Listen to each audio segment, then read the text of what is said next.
弟兄姊妹平安，今天是2021年的10月20号。今天的经文是诗篇75篇，约伯记41章12到34节，约翰福音13章1到17节。今天要跟大家分享的主题是坚硬如石的心。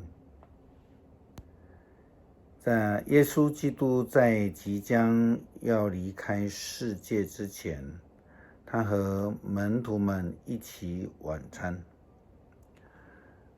也就是我们通常在说的最后晚餐。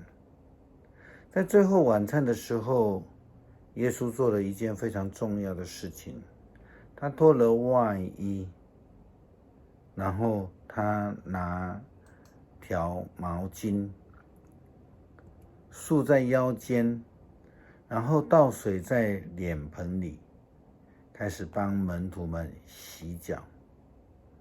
洗了脚之后，他又用毛巾来帮他们擦干。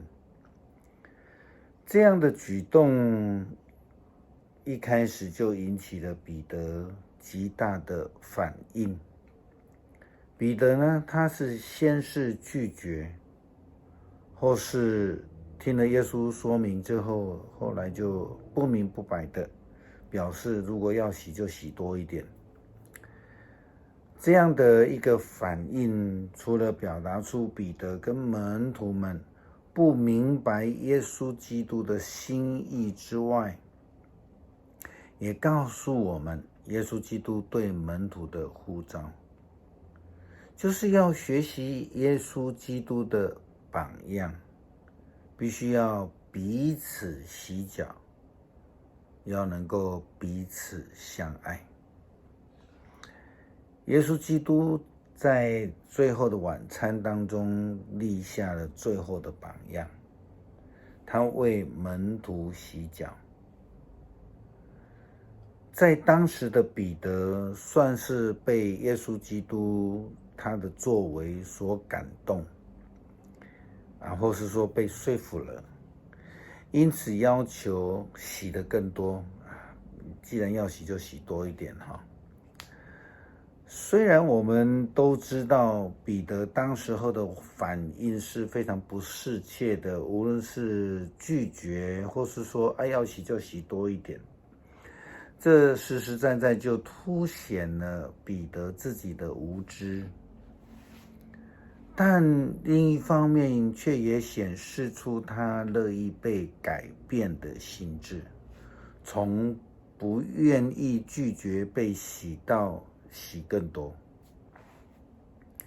圣经并没有记载门徒们当天是否有执行洗脚的工作，但却很明白地告诉我们，他们领受了基督的教导，还有提醒，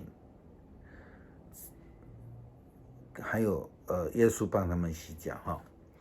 这样的榜样的精神，在圣经的记载这么样说道：耶稣基督洗完了他们的脚，穿上了外衣，然后又回到自己的座位。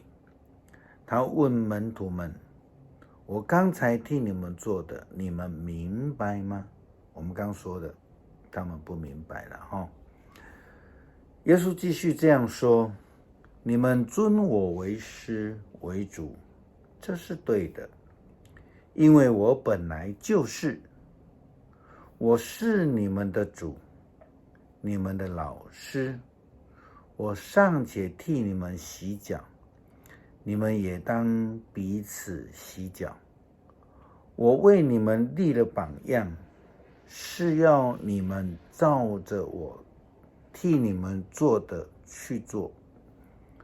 我郑重地告诉你们，奴仆不比主人大，奉差遣的也不比差遣他的人更重要。既然明白这事，你们若能够实行，是多么的有福啊！彼此洗脚是蒙福的人必须要做的事情，也是跟随耶稣基督的人必须要做的事。如果心里柔软的人，基本上都会被改变，都可以蒙救恩。即便是连常常在圣经里面的记载常常说错话的彼得，他也得到了改变。但是可惜的是，我们放眼望去，有许许多多的世人就如同耶稣基督的门徒犹大一样，他们的心里刚硬，因为受到撒旦的诱惑和影响。在约伯记中，上帝对约伯说话，也谈到了撒旦的心。圣经告诉我们，他的心像石头一样的结实，像磨石一样的顽强。我们知道约伯、犹大，他们受到撒旦的攻击。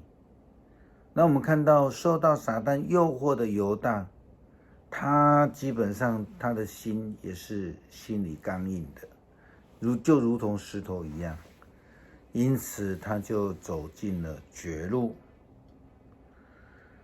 遇到这样的情形，千万不要去怪上帝不公平啊，上帝不公义啊，帮上帝偏心啊，其实是自己的选择。彼此洗脚，彼此接受的意义是，基督徒必须有着一颗柔软的心，谦卑的态度，彼此接纳的生命，以及和谐的关系。而拒绝的人，耶稣这样说他们：如果我不洗你的脚，你就跟我没有关系的。拒绝的人就是跟救恩无关。那犹大基本上他就是一位拒绝救恩的人，并不是说他没有接受耶稣基督的洗脚。虽然他领受了洗脚，也曾经有机会得到救恩，因为他跟随耶稣3年的时间。但耶稣却这样子的对门徒们说：洗过澡的人全身都干净了，只要洗脚。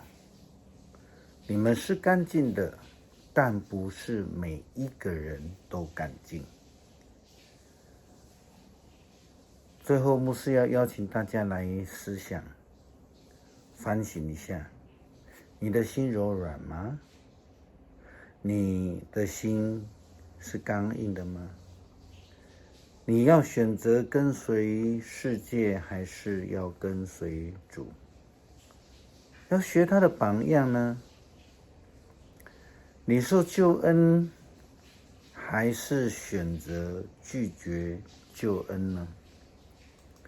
最后，我们还是一样在以诗篇75篇，我们一起来读，然后一起祷告。上帝啊，我们感谢你，我们感谢你，我们宣扬你的伟大，述说你奇妙的作为。上帝说，我已经定下了审判的日期，我要以公道施行审判。虽然地和地上的居民摇摇晃晃，我要使地的根基稳固，我要叫骄傲的人不再狂妄，我叫邪恶的人也不要傲慢，我叫他们不要夸张，不要再张狂自大。审判并不从东方和西方来，也不来自北方或南方。审判是从上帝而来，他判某些人有罪，某些人无罪。上帝手上拿着杯，杯中盛满着他震怒的烈酒，他把酒倾倒出来，邪恶的人都来喝，直喝到最后一滴。但是我们要永远宣扬雅各的上帝，我要不断地歌颂赞美他，他要粉碎那邪恶者的权势，他要加强义人的力量。我们的祷告，天父啊，求你赐给我们一颗谦卑柔软的心，也让我们有愿意彼此相爱、互相洗脚的心，也愿意顺服跟随耶稣基督的脚踪。阿们。